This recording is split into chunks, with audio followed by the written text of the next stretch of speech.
about sex. Meron siyang AIDA. Then, in the month of August, doon nag-start yung sakit niya na inuubo lang siya.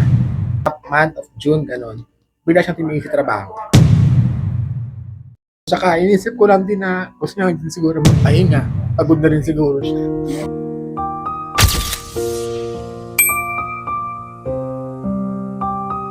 Isa raw sa pinakamagandang iririgalo sa atin ng Diyos ay yung magkaroon daw tayo ng kaparehas sa buhay. Yung taong yun yung makakasama natin sa hirap at ginhawa.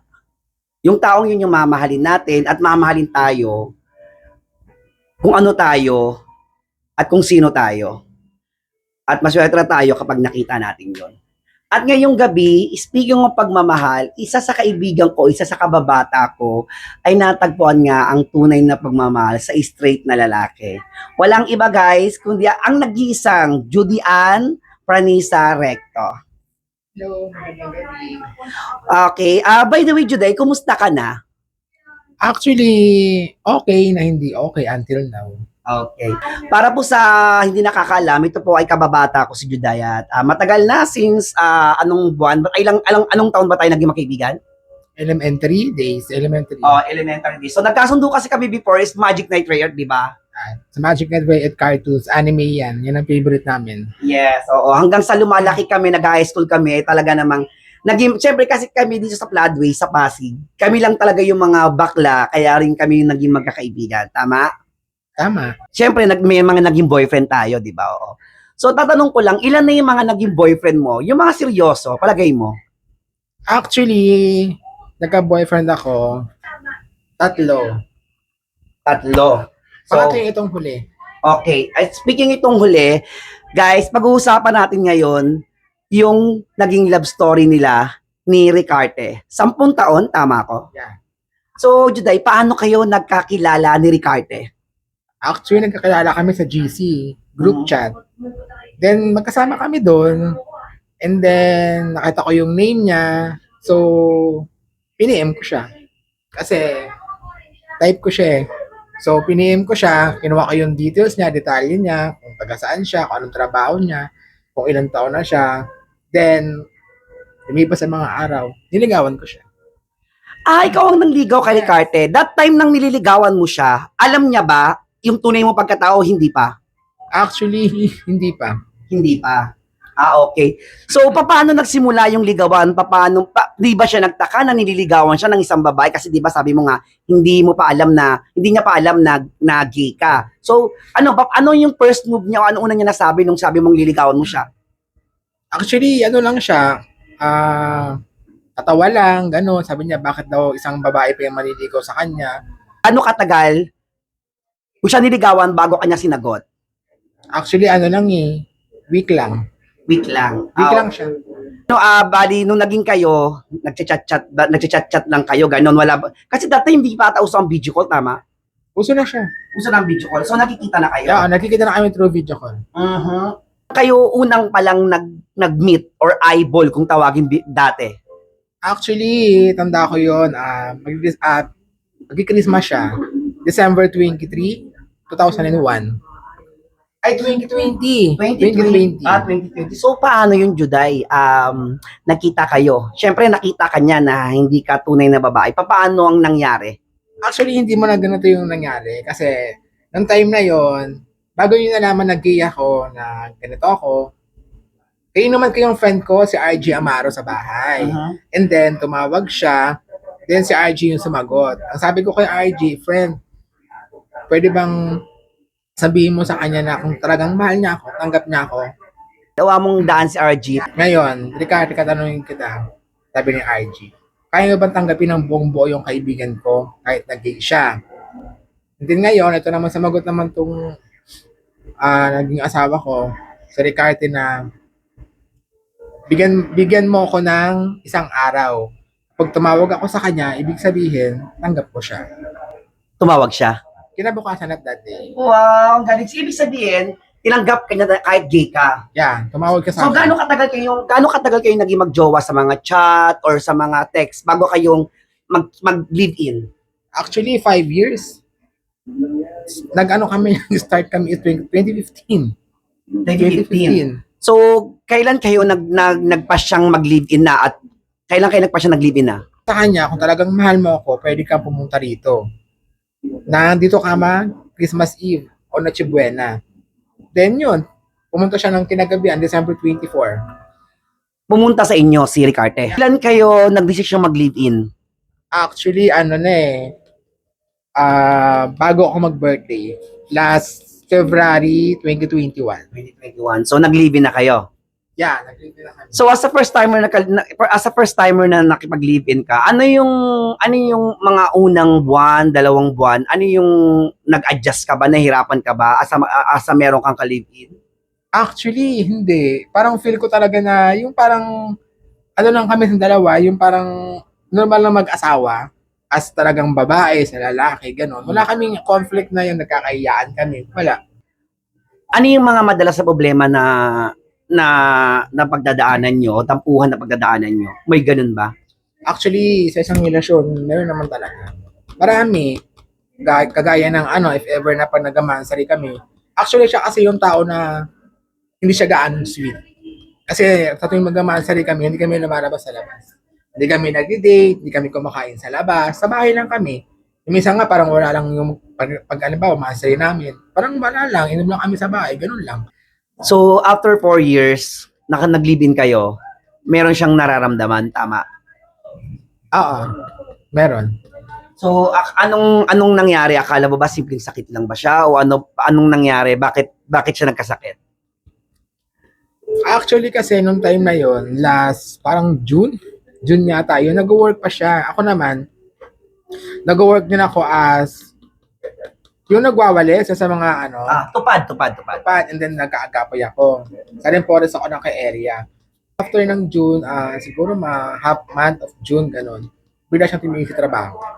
June, July, hanggang August, hanggang September, ngayon siya pumapasok ng trabaho eh. Then, in the month of August, doon nag-start yung sakit. Okay. Akala mo, simpleng sakit lang, akala nyo. So, nabaliwala. So, nararamdaman mo ba na lumalala yung sakit niya? Actually, parang ganon. Kasi Inuubo lang nakikita ko na sa katawan niya eh. Yung sintomas ng katawan niya. Kailan bumaksak yung katawan niya? Last month? Last month. Last. Tawagan niyo ba, mahal? Mahal, dalhin mo na ako sa ospital. Kailan panahon yun? Anong nangyari ng mga panahon na yun? Actually, hindi siya nagdaing sa akin na ganon. Hindi siya nagsabi sa akin na mahal, dali mo na ako sa ospital. Ako lang talaga nagpupush sa kanya na nung nakaraan pa nga, pagkakatanda ko in the month of August, yung nag-start yung ubo niya, sabi ko sa kanya, kailangan mo na magpa-check up kasi parang iba na yung ubo mo, sabi ko lang ganon. So parang baliwala lang din, sabi niya, hindi okay lang ako, ganon. Hanggang sa dumating sa point na hindi na kinaya ng katawan niya at dinala mo siya sa ospital, sa Pasig General Hospital, tama ko? Actually, nauna muna kami sa RMC, Pineda Pasig. Then yung inano ko siya noon, dinala ko siya doon, sabi sa amin na ng doktor, di ba, in-interview siya, ganon. Ang daming interview sa kanya, meron pang ang point na pinalabas ako ng doktor sa office. Na siya in-interview. Hindi ko alam kung anong tinanong sa kanya eh. Sa Pineda to? Siguro parang tinanong siya ng about sex. Meron siyang AIDA. Okay. Parang Akala AIDS. Private kasi yung bigla ako pinalabas ng doktor nung sabi ng doktor sa akin, paling labas ka muna ako, sabi ko muna to. Hindi lumabas ako. Sabi ng doktor sa kanya, hindi siya po uuwiin. Ang kailangan gawin sa kanya is i-admit siya. So kailangan siyang dalhin sa ER. So yun na yung nalaman ko sa kapatid mo na nasa emergency room, na dinala sa emergency room at nalaman ko na kailangan siyang tubuhan. Oo, pero nung sa RMC pa lang kami, hindi naman kasi natuloy doon kasi wala silang available na oxygen. And then, kailangan namin mag-transfer ng ibang hospital. Napunta kami ng Pasig, PCGH dyan sa May Bunga. Hanggang sa ang desisyon kasi nasa iyo, di ba? Natutubuan siya. Paano bumuo sa loob mo na sige, tubuan na lang to kahit alam nating delikado? Actually, kasi tinanong ko muna siya. Sabi ko sa kanya, mahal, kaya ba ng katawan mo, pahig ka ba? Kasi wala na tayong choice. Galing tayo ng Pasig City General Hospital sa May Bunga.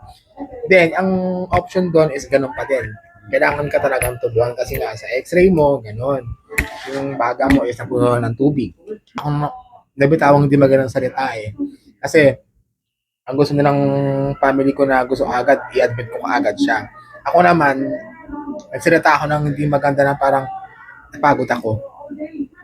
Kasi nasabi ko sa kanya na sa family ko na mapagod ako kasi wala akong katuwang. Ako lang mag-isang katuwang ng asawa ko. Wala akong mahagilap na pwede kong ganyan na ganito, ganyan, ganyan. Wala, ako lang mag-isa, pagod na ako. Nagbitaw ako ng ganung salita. Sa tanda ko ano yun eh, October 3, hindi ko alam kung Friday yun o Sabado. Nung 3, galing kami ng PCGA, tapos yung gabi na yon, umuwi di agad kami. Kinabukasan ng 4, 3 nga yun, nung 4, kinabukasan nun, diretso agad kami ng Quirino Medical Center sa Quezon City. Doon siya tinubuhan. So, sa Quirino siya na tinubuhan. Kasi ang findings, pinakita ko yung x-ray niya, doon sa doktor doon, kailangan doon talaga, ganun doon talaga yung option. So, kinausap ko muna siya. Sabi ko sa kanya, bago gawin yon, kaya mo ba? Sabi ko, payag ka. Sabi niya, umuo naman siya sa akin. Pero Sunday lang, ng Sunday ng mga 11 o 10 o'clock, natubuhan agad siya. Hindi lang natubuhan siya, ano yung sumunod na nangyari? After ng pagkatubo sa kanya, siguro mga 1 hour, medyo okay naman kasi nilalabas niya yung tubig sa baga niya, nakakahinga pa naman siya ng maayos. Pero mga around 12, hindi na naging maganda yung pakiramdam niya. Hindi na rin yung signs sa pulso niya, bumagsak na yung signs sa pulso niya. So doon na ako nagpanik. Sabi ko parang iba na to. Kasi habang kinakausap ko siya, parang hinahabol niya na yung hininga niya. Ando na yung nagpalagay ako ng mas malaking oxygen para lang mahabol yung hininga niya. Ano yung time na bumigay na siya? Paano yung oras na nagpaalam ba siya sa'yo bago siya nawala? Actually, mga 11 ng umaga hanggang 12 ng tanghali. Kinakausap ko siya. Signs lang naman eh, kasi kumbaga yung boses niya, paos. Ayun, binubulungan ko, sabi ko sa kanya, mahal, kaya mo ba? Sabi niya, tumatango ka sa akin. Ganun. Then maya-maya, mga siguro around 12 o 1, ba na yung pairamdam ko kasi abang kausap ko siya, hawak-hawak ko yung kamay niya, bigla niyang tinani yung kamay ko, yung parang ginanon niya. Diniin niya talaga. Hindi pisil yun eh. Parang alam mo yung sinasakal sa leeg. Ganon.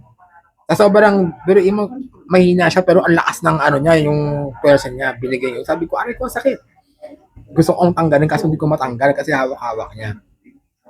Then, doon ko parang nalaman na mga ilang minuto, doon na siya naihi. Sa mismong pants niya, naihi na siya doon. Kasi siguro nilalaban niya na sarili niya na gano'n. Tapos maya-maya, after nun, nung naihi na siya, biglang lumuwag yung pagkakawal niya sa kamay ko. Buka ng bibig niya, parang ganun-ganun na lang. Oh. Nung mga ilang na lang, sabi ko sa kanya, parang naiyak na ako kasi iba na yung hanggang sa maya-maya, yung bibig niya, kusa na lang tumigil. Then tinawag ko na yung doktor, no? Siyempre nagpanik na ako. Sabi ko, nurse, doktor. Inan niyo po yung pasyente ko, ba na pong hindi na po nakakapag hanggang sa nirevive siya. Habang nire-revive siya, meron sa kanyang tinurok na 10 gamot, yung papa-heartbeat, parang capsule. Ayun, sabi sa akin ng doktor, 10 lang po ito. Kung ang 10 na yan, kahit isa sa mga yan, kung meron siyang heartbeat, okay. Masisave siya. So, pudesal talaga ako nung sabi ko, sana kahit isa man lang. Hanggang sa una. Nasave siya? Actually, hanggang sa ika-10, wala. Isa lang ako ng dasal, sabi ko, mahal, lumaban ka. Sabi ko, kahit ngayon lang, sabi ko, ganun-ganun. Wala talaga siyang response. Ano yung una mo naramdaman nung alam mo nang wala na siya? Hindi ko nga alam eh. Ang gusto ko nga, lumabas ng ospital, magpasagasa ako eh. Kung meron na siyang kasama doon. Napuno ng iyak ko yung buong kwarto doon. Ako yung pinatitingnan ng mga tao doon. Then, isa sa naging problema mo rin kung paano siya mailabas sa ospital, tama ako. Ang laking hirap mo noon nung nalaman ko yun. Almost 4 days siya nasa ospital bago mailabas ng morgue, no? Dahil wala yata siya mga papeles dahil nasa probinsya yung magulang niya at hindi pa alam ng magulang niya na magjowa kayo na at ang jowa niya is part of LGBT. So, anong nangyari? Umuwi muna ako sa bahay noon. Nag-isip ako ng paraan kung paano siya mailalabas. So, binigyan ako ng staff doon na kung paano ko siya mailalabas. Binigyan nila ako ng option. Kasi daw, kailangan talaga magpalabas doon is kamag-anak niya. So, wala naman ako makontak nung time na yun. Ang tanging alam ko lang, yung dating naging amo niya, Taytay.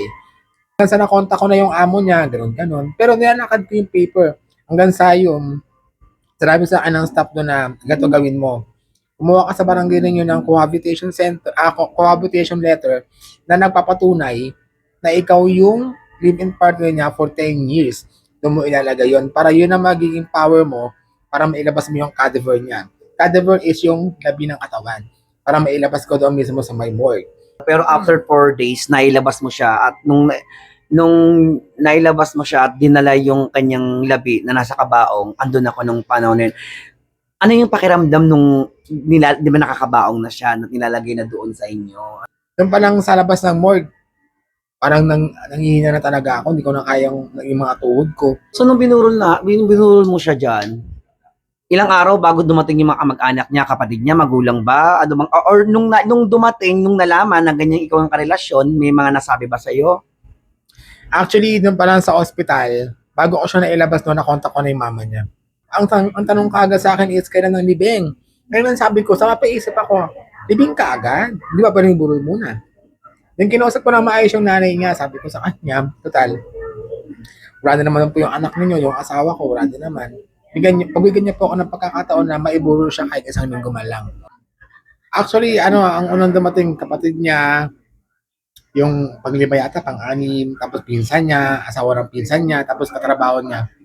Ano kasakit sa'yo na araw-araw halos isang linggo siyang nakaburol doon, tapos ano yung pakiramdam na yung nakasama mo ng 10 taon, isang linggo mo na lang makakasama? Araw-araw, gabi-gabi, masakit.